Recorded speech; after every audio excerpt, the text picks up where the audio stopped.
Hey guys, Josh here with RedNeck GreenThumb. Today I want to show you how I make our homemade white bread. It's a simple recipe and it's delicious. So this came from Leah's side of the family. They are amazing cooks. So I'm going to show you how we do our bread. Stay tuned.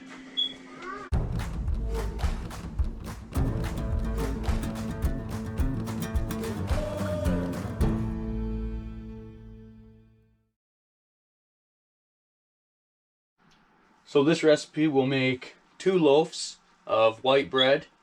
The ingredients you're going to need are 3 teaspoons of active dry yeast, 3 tablespoons of white sugar, 2½ cups of warm water, 3 tablespoons of lard softened. I'm using butter and I accidentally melted it, so we'll see how it turns out. 1 tablespoon of salt, and 6½ cups of bread flour. We're using all-purpose flour. It's just a white generic flour. Anyways, I'm going to be making double, so I'm going to be using 6 teaspoons of active dry yeast, 6 tablespoons of white sugar. Let's get to mixing. Okay, so we start off by, in a large bowl, dissolve yeast, sugar, and warm water. Alright, so here's 3 cups of warm water. And there's 6 cups of warm water. Remember, because I'm doing double the recipe, I'm doing 4 loaves, so I need double the water, double everything. The water, you're going to want it to be around, you're going to want it to be hot, but not so hot that it burns you. Test it and make sure that if it's good for your baby, it's good for your yeast, okay? Because if it's too hot, you're going to kill your yeast, and that's no good. So now you can mix in your 3 teaspoons of yeast. I'm mixing in my 6 teaspoons. And this is 6 tablespoons of white sugar. You can use honey, you can use brown sugar. It really doesn't matter. Now I'll take my whisk and I'll whisk that all in. Now you can do something that's called proofing your yeast, and that's just leaving it sit like this for like 15 minutes and it'll start to bubble up. So that's proof that your yeast is active and alive, because sometimes your old yeast will die off and the culture just isn't as strong.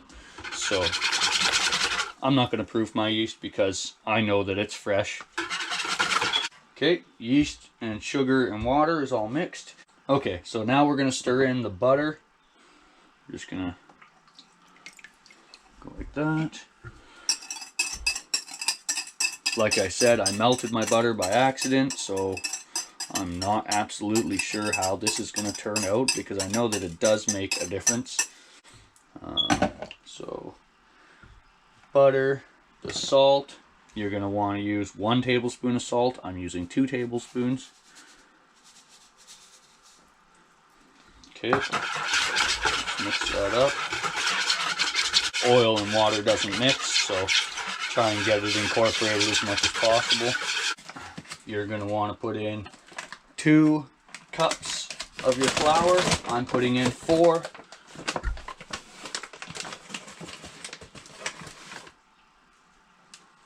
One, 2, 3, 4. A spatula. Let's get this all stirred in. Okay, now it says stir in remaining flour ½ cup at a time, beating well after each addition. Switch hands because your arm's going to get sore. So it's 9. Oops. Flung a little bit across the room, just for good measure.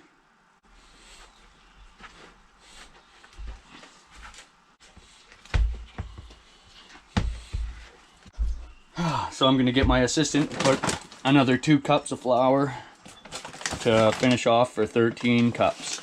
Just dump her in. That's 12, 13. Awesome. Thank you, assistant.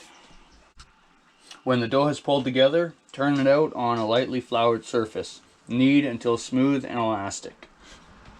I'll get my assistant to spread a little bit of flour down on the counter. Spread some of this out a bit. Don't be afraid to be a little liberal with your flour on the surface so that it doesn't stick to your counter. Knead, just flip and push and flip and push. Do this until everything's worked in. Or yes, I sterilized the counter that I'm working on as well.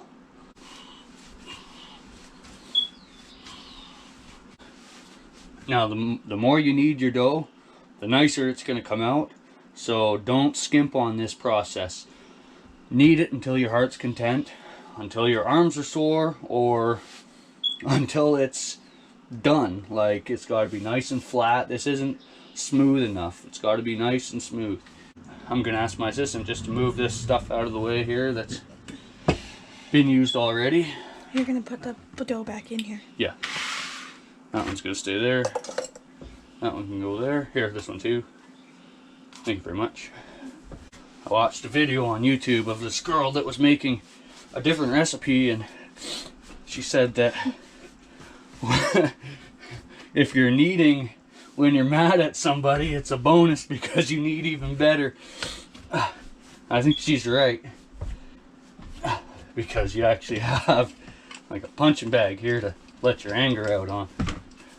And it's still sticky in the middle, so I still need to go. Still need to put some flour on it. Now the directions say to oil a large bowl. I'm using olive oil. Okay, so it says oil a large bowl.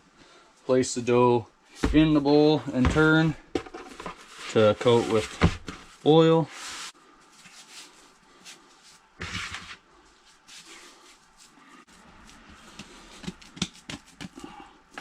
Put them in the bowl. Cover with a damp cloth. Let it rise in a warm place. I'm just going to let it stay on my counter because it's like 20 degrees in here. Let it rise for about an hour or until it's doubled in size. So I'll see you in an hour. So let's take a look at this dough. It's been 1 hour since we let it sit, and oh wow, yes, it has definitely risen. If you did not knead it properly, it will not rise like this. Deflate the dough and turn it out onto a lightly floured surface. Divide the dough into 2 equal pieces and form into loaves. See if my beautiful assistant will pull that cloth out of there. This one or this? That one, yeah. Thank you. I'm gonna roll it out. I will cut it in half, just like this.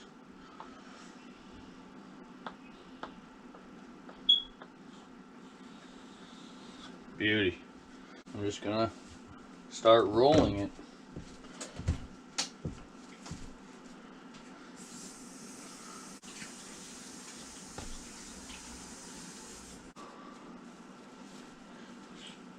Alright.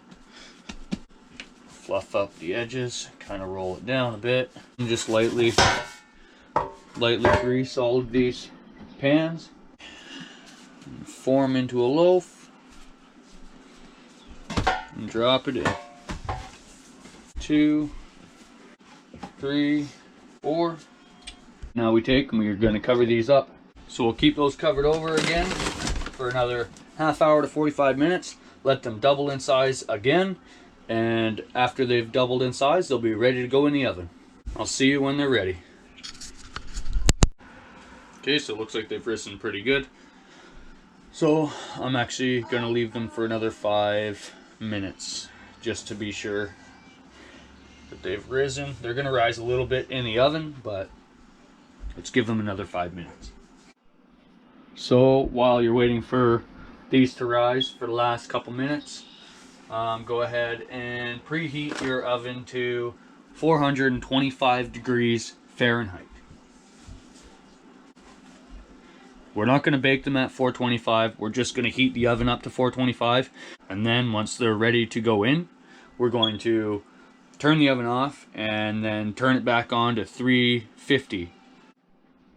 Okay, the oven has preheated to 425.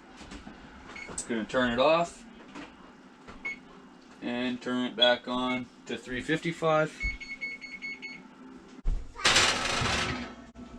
Now we put our loaves in.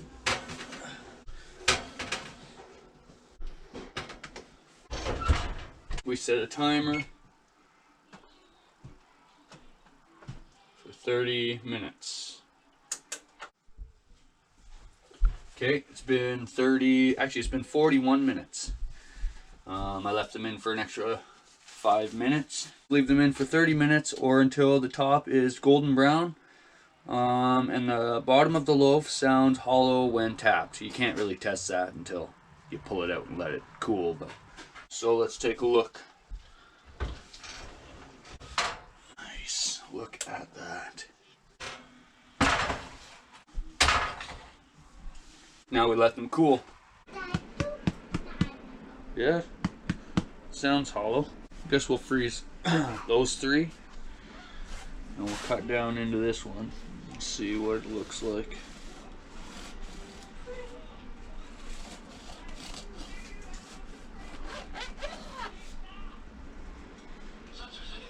Oh yeah, that's what I'm talking about. Store-bought bread just doesn't compare to this.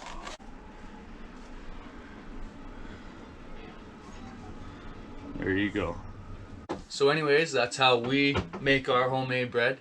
If you like this video, give it a thumbs up. If you want to see more content like this, feel free to subscribe. And if you have any questions, go ahead and drop it in the comment section down below. I'll have more self-reliance videos coming your way. And God bless and stay safe out there.